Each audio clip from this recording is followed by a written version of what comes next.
Gina Jackson, Georgina, Gina for short. Okay. Miss Jackson if you're nasty, Come on some now. people say. Yes. Anyway, I am Pilates for Fitness. I'm here in New Jersey, and glad to have some time to spend talking with you. Thank you. I see Sal shows us here as well. Sal is here. I saw him. He was coming in. I'm expecting to see a couple other people show up. I invited my brother. Are you here, Chuck? Thumbs up, you are. Okay. Yeah. So now, can you just talk about like how you found Pilates? Like, and this is like you work with Power Pilates, and you mentioned Bob Likens. I'm sorry, I always mix up the pronunciation. Leakins, Bob Leakins. Yeah. Oh, so yeah. So So yeah, I actually started. I left corporate America in 2000 in the dot-com bubble bust. I worked for technology companies, media companies. The last job I had was 2000 Oxygen Media. It was a dot-com, and I was a VP of strategic relations. Okay. And they didn't have enough money. Business had to go away, or at least the piece of the business that I was in. Lots of the people lost their jobs at that point. And I've been doing this for so long, that it was just time for me to make a change. And I took my severance package. I had just closed on a house here in New Jersey, in Edgewater, New Jersey, and looked around and I didn't want to interview anymore. And I had been training with someone like you, because I saw from your profile, you were a gym nut as well. I started out as a personal trainer. But I had this corporate, job, and I'd get up in the morning at 5 o'clock in the morning and go to the gym. Yes. And I had numbers of trainers for a number of years. And Richie Smythe was one of my trainers who helped change my life in 2000. When I lost that job, I looked at him. He had 5 cars. He had a house with a pool. Granted, he was in the gym early, but he looked like he was having a comfortable life living in his body. Yes. And I just said, I didn't want to interview anymore. And I said, Rich, you think I could do what you're doing? He said, heck yeah, Gina. And anyway, I started personal training probably for about 2-3 years till I realized I could not do that into my 60s, which is where I am now. Okay. And so I decided to go and find an alternative way to move, and Pilates was the method that I chose, and that's how I started Power Pilates. I literally walked off the street on 23rd Street, walked in and said, I think I want to do this. And as Juliet says to me later, they were taking anybody at that time. I didn't know Pilates. Yeah. I ended up doing a beginner certification in 2003, and I had just completed a bodybuilding competition that Richie got me into in 2002. Okay. And so that was like this is 20 years ago, right?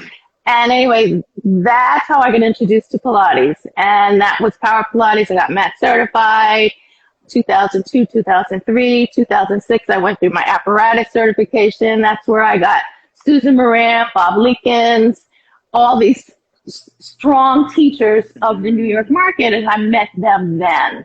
Yes. And then it transitions. You live in your own body. I worked in a community. I tried to build my own little center of influence, if you will. That's a way to think about it. Yeah, yeah. Mat classes anywhere I could. I did mat classes in the park. I did them in daycare centers. I did them in gyms, and started that way. Did you create like your own training and all this? Like, were you like training? No. Okay. No. I didn't think I knew enough. I didn't believe I had enough underneath my belt to assume that I could have set up a teacher training system. I stayed in the background as a person who worked with normal people, not teachers. Yeah. But so I worked in a commercial space. I took a commercial lease, I think around 2010, and taught privates, had apparatus classes there, private sessions, some semi stuff. I put TRX in the wall, Nice. and trying to stay relevant at the time, right? I've since released that, but and worked in a small local area, and that's how I built basically a reputation here. I can say how many babies I have helped make, how many families I know I have helped put together. Yeah. Right in basically a 5-mile radius of where I started almost 20 years ago. That is my definition of building community right there. Well, I don't think there's any other way to do it. Small feels better to me, to be honest with you. I applaud those who can take on a whole huge big space. Even when I had the commercial space, it was, I don't know, maybe 1,000 square feet. It's about the same size of what happened now. Okay. So in 2000, I think I must have stayed in that space for about 8 years. And life changed.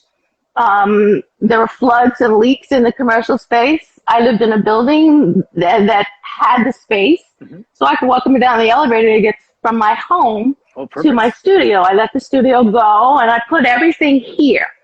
So the space, basically every single piece of equipment that I had in the commercial space, I'm now using in my home, and keeping it small and simple still. Just run it lean. Yeah. It's easier that way. It is, absolutely. Well, my space is like a micro business, right? Like I'm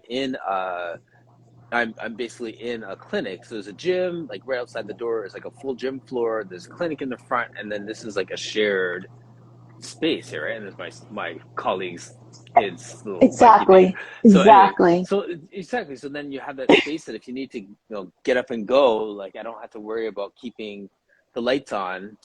Like there's a time when I was looking to get into a retail space, and there's this one of the malls in this area, they're kind of shifting towards like active living, active lifestyle. So I almost, just before COVID, I didn't sign on. I talked with some people about getting into this retail space, and it was going to be close to $5,000 Canadian a month. Exactly. No way. That's when I left. Yes. That's when I left. And it put a lot more security on my shoulders. And at a time for me, 2 years before the pandemic happened. So this was like a life sentence to be able to walk away, bring everybody up into basically what's a 1-bedroom. I used my living room as my working living space. Yeah. Absolutely. And that's why I called it my Pilates living room. But, and it couldn't have been better. I think it's one of the benefits. The only benefit to the pandemic was lots of us figured out how to do stuff in a smaller space, in a much more personalized environment. Yes. That's, the whole virtual experience has impacted, I know, corporate businesses, but for small business people in fitness like we are, health, wellness, I think it's been a godsend.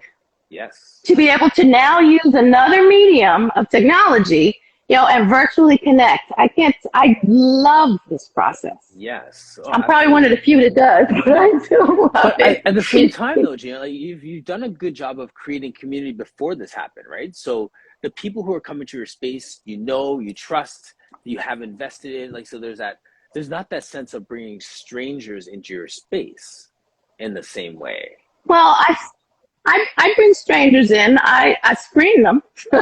I've always screened. Yeah. Because I was a woman business owner, even in a commercial space. I had to let the door open and shut the door, and so I've always screened.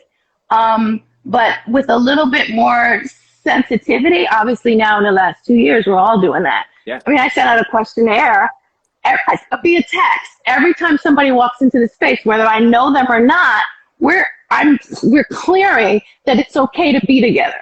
Are you boosted? Are you vaccinated? You know, have you been around any? I mean, I'm going through that whole COVID screen, and I don't think I'm going to stop, to be honest with you. And it puts a responsibility on everybody that I know my clients appreciate. I have pregnant women coming in. Mm-hmm. I have seniors coming in. You know, so the range is wide, and we all need to be responsible to each other. And you know, I like it small and simple and private that way, and we just manage it. Yeah, absolutely. Yeah. I love what you're saying about that circle of influence, or that sphere of influence with what you do. So sorry, Michelle's just saying, sorry, I can't stay long. Sending positive vibes, Miss Gina, hugs. I'm glad you're reading those because I can't. And then I see Alexa. I see low impact pit. Yes, Alexa. Yeah. And Sophie Pilates. Hey, girl. Yes. Paul Thornley. So, all your people are rolling in. Bruce Stewart. Cool. Nice. Very cool. So I usually ask this question later in the game, but we just is there a bit of a delay there? Sounds like I don't know. Is there? No, it sounds like we're okay now. We're good. Okay. So who is like your ideal client? Like who do you most enjoy working with? You mentioned like pregnant people and all these different, like you obviously have a cross section. Who are the people that you enjoy working with? I have a style. It's probably, here's Orlando Peter. I can't talk to that. I have a style of just being who I am at the moment. Mm-hmm. And I enjoy interchange with folks who bring that back to me as well. Okay. So I like this energy exchange. I don't care who you are or what you are. I enjoy the give and take between each other. I laugh a lot. I use a lot of curse words frequently on training. My teachers can tell you that. Mm-hmm. I breathe, and so I have this kind of outward energy, and people are drawn to those who kind of give and take the same. Just bounces off. So those, right. And I know I can be the little. I mean, I've got all kinds of nicknames. I've been called the Energizer Bunny. I know I am a high energy person, so people kind of are either drawn to that or they're not. Yeah. And you know, it's just we make it happen. I don't have a favorite client. Yeah. Does that make sense? It does, totally. And Fran Hoyt saying, yes, Gina has the best laugh. Yeah, everybody's always laughing at my laugh. Hi, Fran. Yeah. So I'm such a chill person that like when people have big energy, I kind of feed off of that energy because I'm just like, all right. It does happen. You know? So it doesn't it scare does me happen. out, but just, yeah. And chill is not my thing. That's kind of what shifted for me about 2000. I think that's why I started Power Pilates. Okay. Because the whole energy in that particular training system, while it has a classical base underneath it, I think it used in terms of its training system. And I know that's my energy. It was like, let's go on. Yes. It's like, let's get there. Mm-hmm. And I had an accident I got hit by a car. I was on my bike around 2012, 2013, I believe. And that's when I actually went to Brett, who is not, you asked about who my favorite clients were. I mean, these are my favorite teachers. And so Brett really kind of slowed my tail down, almost sometimes to a crawl in much of what I was doing. Yes. Because my body couldn't take it. I had to heal my body to slow down. But then his way of teaching and his style was a little bit more grounded and forced me to, find a different base. Yes. And so I attribute a lot of what's changed for me in the last 10 years to being influenced by that connection to Brett, which is still ongoing. I trained with him privately. Mm-hmm. He made me dig a lot deeper, physically for myself, as well as truthfully into the history of, our industry. And so it was conversations while I'm on the reformer with him, or, we're on a tower, whatever we were doing. Yes. I was always talking, So may as well make it like and Brett, conversation. And that's why I'm going to spend the time here in an hour. We're not going to chat about it. So, and we do, and we did, and we still do. And I dug deeper into the work and the method and the history and the legacy through, frankly, Brett's influence. I started listening more, I guess, and I had to slow down. And so he's the one that sent me to, I think it was called the Legacy Project. It was on Pilates Anytime. And it was this whole list of the elders. This is one of the blogs I remember writing about after finding this. And it just gave me an expanded view of all the New York teachers. Mm-hmm. And in terms of starting with the elders. So, if you don't know that one, you should go find it. I think it's a compilation of videos from all of the elders that were living at the time, and some of them are, at least their history, from their proteges, for example. Yes. So I got an expanded view of Kathy Grant there. I met Blossom as a result of going to that. I started Maria Earl. And then went into a lot of the elders as a result of just my deeper dig in. Yes. Mary Bowen, Jerome Weinberg, who else? Sandra Mayo, yes. Deborah Lesson. All those names came, or people and their influences, their work, their history. But I didn't start digging into it until that period. Yes. And it's helped to influence, the way I move and the way I experience Pilates differently as a result of going that deeper. Well, yeah, and that's what's interesting about that too, Gina, is that you could have gotten away without doing that, just out of understanding biomechanics and people and stuff like that. So your work becomes richer and it has a different level of intentionality. Completely. As a result of that. That's a good word. That's a good word. It's the right word. Yeah. Totally agree. Yeah, you see that. That's the thing, right? Like, we're always learning and looking for those opportunities to learn are great. And one of the things you're saying with Brett Howard too is that I remember when I was taking I went and got my motorcycle license a few years ago, right? And I don't ride anymore. And how old are your? Wait! How old are your sons?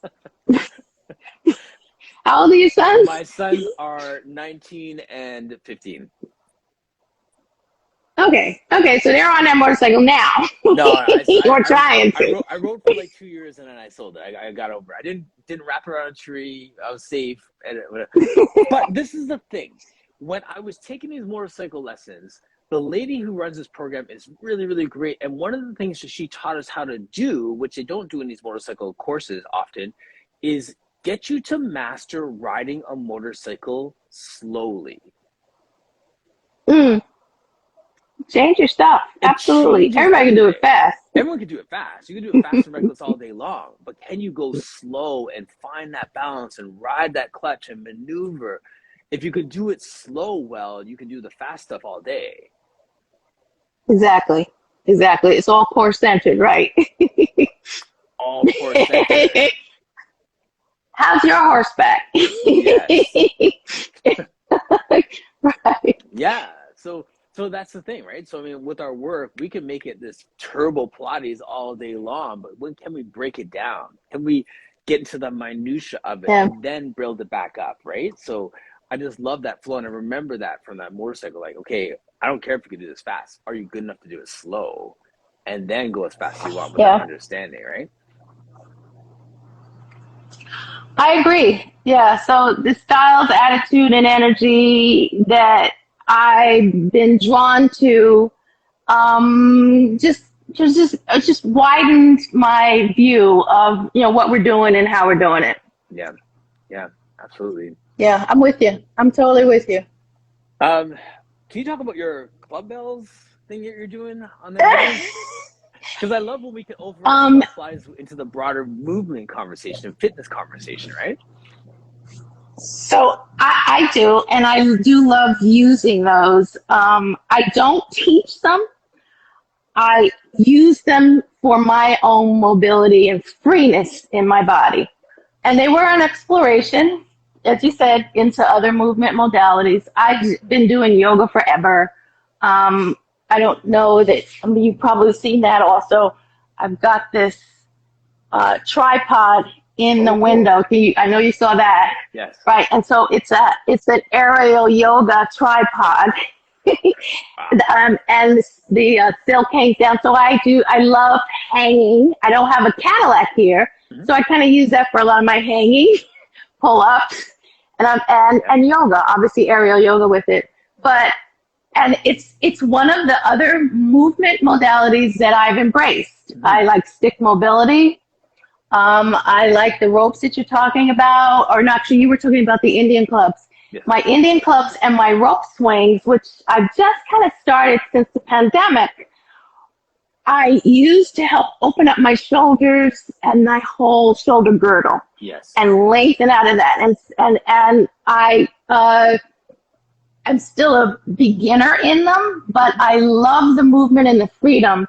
Now, particularly that I'm able to go outside and use it, but because during the pandemic, I basically was doing it in here in the winter just to keep some cardio flow going and just change what I was doing. Yeah. Highly recommend both as a modality for just what I said, increasing flexibility, just keeping that open joint lifted and open. I feel like I'm doing chest expansion. I feel a lot of Pilates movements in it. Right. Oh, completely. And it's just a mental, almost to me like a mental meditation to play with these.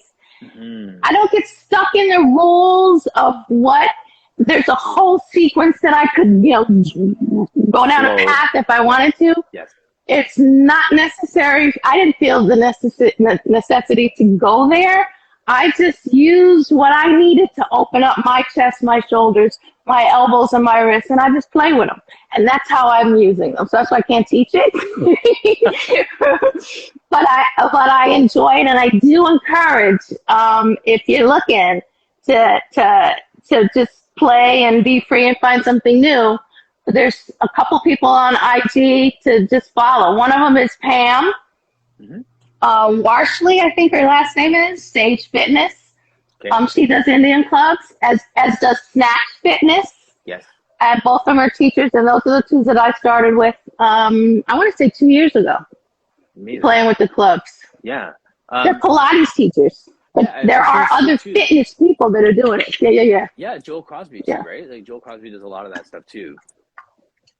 That name I don't know. Okay, yeah. So, Joel Crosby. Yeah, and Alexa Damu, who's in her the Low Impact Fit, she's trains out of his studio, and they do that as well. So, yeah, I mean, I think that. Okay, I didn't realize she was doing that. Just in general, I like just the broader conversation about like what else do you do? Like Pilates is just one corner of fitness. Like we silo it, but when you're doing that or kettlebells or deadlifts and stuff, like I'm all over, like try TRX, like a big TRX person too, right? Like it's great. It is kind of hard to be an adult over 50 and not experience the other ways of resistance training. If you and I come from the same place. I know you come from a gym background. I know you came to Pilates through a classical vein. I read your bio. So I know that the same shift occurred for you. Yes. And I got dumbbells sitting over here. I definitely use them. I started going back to the gym because it's hard to be over 50 and not find some resistance for your body in maybe an expanded way, and Pilates is definitely one of the variables that I've been using. Yeah, absolutely. Yeah. The posts that I was saying I loved about what are you doing between 5 a.m. and 8 a.m.? Yeah. Can you talk a little bit more about that and just what your thought process was around that and Oh, what happened? what your reach was with that? Yeah. Um, I what he's talking about, if anybody hasn't seen it, there's a couple of posts later on my profile. There's a big headline says, "Who do you talk to between 5 and 8 a.m.?" And Martin just saw it. Martin, you're in the blog article. I don't know that you read the blog, No, I or didn't did yet. you click the link and go see? Everybody just stays on this little screen and only reads what Instagram said. But sometimes there's Guilty. some links that go a little deeper. Guilty as charged. Yes. And so I blog and have been blogging for as long as I've been doing this. And I have workshops that I've gone to, experiences that that I've had with teachers, with clients, with, just art, sometimes galleries and stuff I ended up blogging about. And anyway, I haven't blogged anything this year, and it just hit me literally what the blog says is, I realized at 5 o'clock in the morning, I was having all these conversations with all these teachers. And and before I got out of the bed, I'm talking to you or one of them. You confirmed this meeting, this conversation via Instagram. And I just was amazed at how connected we all are to this device and to this technology. And I couldn't do it without it. Great. So it literally having coffee that morning, I just wrote down the thoughts of 5 to 6 people that I had connected with before 8 o'clock in the morning, and they were all Pilates teachers, or certainly in the fitness community. Yes. And that my life has really, it's really bound around these relationships. To get up at 5 o'clock in the morning, and I'm talking to teachers before I'm talking to a loved one is kind of opening. Yes. Yeah. So some of the people that I've connected with, and I encourage, again, anybody who's listening or you're going to hear this again, it's because of those deepening relationships and the desire to continue to add to them, expand them, is, I set up the Pilates Sister Squad, which is another website, another profile that we are working with second gen master teachers once a month on a Sunday in a workout in mostly our homes. And it started in, the pandemic in 2020. Actually, this is not true. This process kind of evolved from working at Lisa Saradiller's studio. Maria Earl was the first person, and we wanted to work together collectively, no more than 5, 6, 7 teachers, together with a second-gen teacher leading the group. And the pandemic came and stuff changed, and we took it virtual, commiserated on how that happened. It did well last year. This year we started again. So another way to, I guess that's why I'm connected with all these people that I wouldn't have had access to had not the pandemic occurred. And we wouldn't have had access to experience with them either as a teacher and a leader of a group if we didn't have the virtual connection, which I'm appreciative of. So anyway, I'm plugging that because I'm encouraging and welcoming folks to come join that for the rest of this year. Peter Roel out of New York is coming up in 2 weeks. Yeah, if you could just write it in the chat, in the little comment section there, if someone wants to look it up after. Okay, I can do that. And then and I'll also when we repost this, when we save it, if you could just put it underneath there too, that'd be great. Because Kara, like Lady Kara Agostino, who was on before, she does like a Sunday afternoon workout and conversation with women, 30 for 30. I don't know if she's still here. I always mix up the name, but no, she's gone. But it's but the same kind of concept. But it's more like, let's have a workout and let's just talk through what's happening in our world. Let's give you a safe space to have a conversation and to grow physically and emotionally and to connect and to build community. And she's doing that in Toronto in like a fitness boot camp space too. So it's more than movement, right? And the movement heals, but the conversation, the community, and all those different things that we do are so key in that. So I love that. Like that's that I just you're right. I'm late to the game of reading that, and I'm yet to read the blog, but I just saw the line, and I was like, yes. Yeah, thank you. Thank you. Yeah, no, it's good. Well, I mean, like that's like the name of my business is Personal Victory. I saw you put that in the thing as well. There's something to just be Yeah. said for making it about yourself and what you can achieve, and not looking around, but then finding other people who are like-minded, who are on their path, and locking arms with them. Like all that stuff is just so important to me, right? And I love that. That's central to what you're doing. To some degree, Martin, each one of us, if we can wake up every morning, it's a personal victory. For given the environment and life today, it's a personal victory. Transitions that you and I made, and many others that we know have made, out of one life, choosing to do something else, that's a personal victory. I like the fact that what's yours? I know you're living it. Mm-hmm. You obviously transitioned in things as well. I thought that's why you picked that wonderful brand name, Personal Victory. Absolutely. Yeah, and well, yeah, I'm going through another transition now too, right? Like I'm preparing to do a city council run, right? So, Oh, really? yeah. My background's in social work, and I worked in nonprofit sector. I didn't know that. Yeah. So before I even got into fitness, I was university athlete playing football. Finished university, did my degree, and then did a master's degree in marriage and family therapy, family counseling, and then started working with youth at risk. And it was there while I was working out with these kids that I realized I was having better conversations with them over the bench press than right? So at that point, I decided man. So that was the conversation. So actually, I'll give you a story. Like one of the kids that I'm working with, that I'm still friends with now, he's not a kid. He's in his 30s, real estate agent. He's doing his thing. When we were working out, he was like, okay, well, how, he wanted to work out with me every day. And I was like, well, I can only do it at 8 o'clock before I really start my day. So he's like, okay, fine. So he come with me, work out with me every day at 8 a.m. And then he's like, well, how do I get a six-pack? And I was like, well, let's start by you stop drinking pop and eating junk food every day. Right. Let's just start there.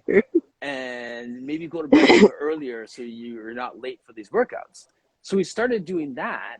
And then all of a sudden in our drop-ins at work, we do these drop-ins, kids come and play pool and stuff. This guy, Daniel, wasn't causing trouble anymore. Like we thought he was like ADHD because he was just causing trouble, getting kicked out. I was like, what happened to this guy? He's like calmed down. And it was the workouts, it was the diet, it was the sleep. And after that, I was like, this is having more of an impact than sitting down with him at Tim Hortons and talking about what his problems are and why he's mad at his mom and why does he have anger issues. Get them moving. So Movement heals.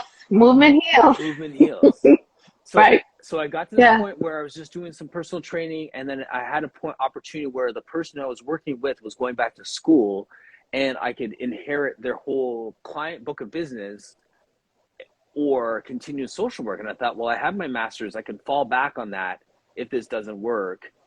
And that was 2002. And that's when I started Personal Victory. See, I told you, we both running the same game plan. Yeah. Totally same time period. Yeah. Shifts. Yeah. Right. So here's my question. How old are you though, Martin? I'm turning 47 next month. Oh, see, there's the one difference. I started in 2002 at 45. Yes. So, right. So there's the one difference. Is it really a difference? But whatever. Well, it is chronologically. That's I don't feel it. Good. It is chronologically, but our life experiences fall in the same time frame, same 20-year plan. Mine just started later than yours. Yeah. Yeah, but it's true, right? That 20-year plan. And so you make those pivots because I always say this, I'm led by impact, not led by a dollar, not led by the income that I'm going to make, all those different things. Like, what is the impact that I can have on people? And if I was having certain impact in the social work world, but I realized that movement is healing. Let's move into movement. And then within the movement, that's when I found the Pilates and realized, okay, just on a base level, there's no brothers doing Pilates in this area. Definitely no men, no black men, whatever. So like, if I'm a personal trainer and then I have this Pilates thing on my hip pocket, then I can connect with these guys here. I can have that impact there as well. Right. So And you took your Pilates into the gym, don't you? yes, it did. I did too. Yeah. I did too. And then pulled them right out of the gym into the studio. Right. Right. Yep. Right.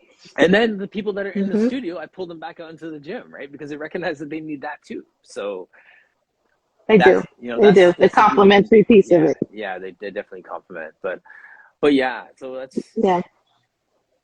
Oh, that's okay, Sunny. I'm just late to the party. Thanks for joining us. But so now, so what do you have? What else do you have going on now? Like, are you doing like online classes and workshops and stuff, or are you mainly focusing on like your in-person community? Totally my in-person community. I don't teach anybody outside of my local area, frankly. Any virtual classes are students of mine that, were here and just don't want to come here or appreciate the virtual access. I like the personal relationships with the people that I'm working with. I don't teach teachers. I work out with teachers, and that's why the Pilates Sister Squad, and that's why I love semis with. I immediately will jump and create a semi with a selected teacher, and just text or DM somebody to join me. Yes. And I'm working with Christina Gadar as a result of having done that. On a Monday, I just started working out with Micho Wiggins. I am trying to set something up for help with Figi Higgins. We've done something with her. And all the teachers in the Pilates Sister Squad, I feel like I'm building or have built, some connection to a relationship with those teachers. And I just love it. I just love it. So I wouldn't have it any other way. Yeah. I wouldn't have it any other way. Gina, I really feel No, sorry, go, please. I don't know. Go ahead. What were you going to say? Sound what? No, just masterful at building or cultivating relationships. Like that is so key. Like just cultivating relationships. Well, there's no question you can't ask anybody. Yeah. and either they'll blow you off, they ignore you, or they'll give you the details you're looking for. Right. There's no question you can't ask anybody. And it's too easy to connect to everyone now via either IG or just go to their website. Google is a great trick to give everybody's details. Yes.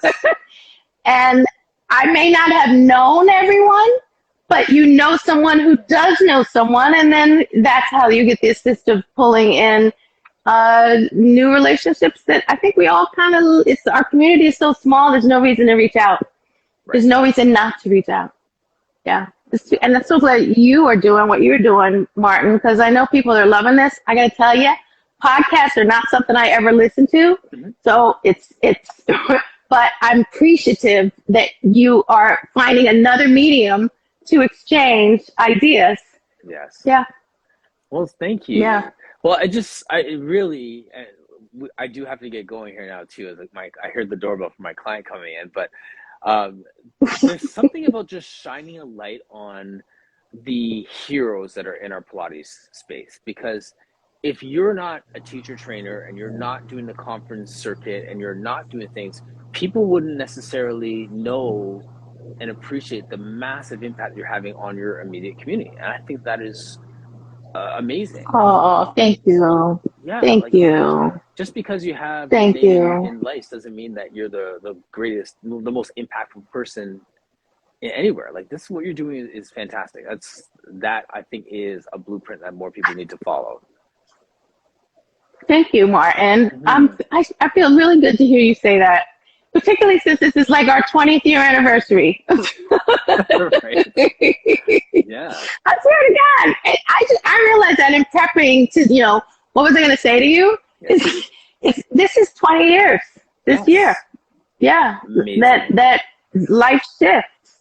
Yeah. Life shifted. How are you Yeah. going to celebrate that? I just realized it, so I need to think about it. I really need to think about it. Good. And I never stopped celebrating any day, to be honest with you. I've been back to getting up every morning and having a view and a sunlight. To me, is a meaningful, given the circumstances of the day. Yes. I'm pleased with that. Yeah. Yeah. And the funny thing is too, in ask you how you're going to celebrate it, it wasn't like, okay, when is the party? How are you going to pause and reflect with gratitude on this place? It's almost like just sitting there and thinking about everything that brought you to this moment, and the gratitude is the celebration. It started by preparing for this conversation, because I'm going to tell you something else. One of the first people I told you that caused a change in my life, I actually reached out to him on Instagram, prepping for you this morning while I was drinking coffee. I haven't talked to Richie in 15 years. Yes. I can see he's there, but I sent a message to tell him to come on to this, to let him know he was number one, first paragraph on my list of changing lives. So yes, the celebration does start. It has already started. Thank you. I meant it. You and I both were on the same path, 2002. Yes. Amazing. Wow, Gina. 20 years ago. Yes. Thank you, Martin. Thank you. I'm going to message you right after this to thank you again while I'm getting ready for my client. Okay, baby. Thank you so much. Okay, baby. And thank you to everyone else who joined us. See Coach Robin, Renee, Sunny Ahmed, Integrity Pilates, all of your fans, Gina jumping in. So good. So good. So good. So good. All right. I want to screen grab all of that. Yes. Bye. Right. Okay, bye. Bye.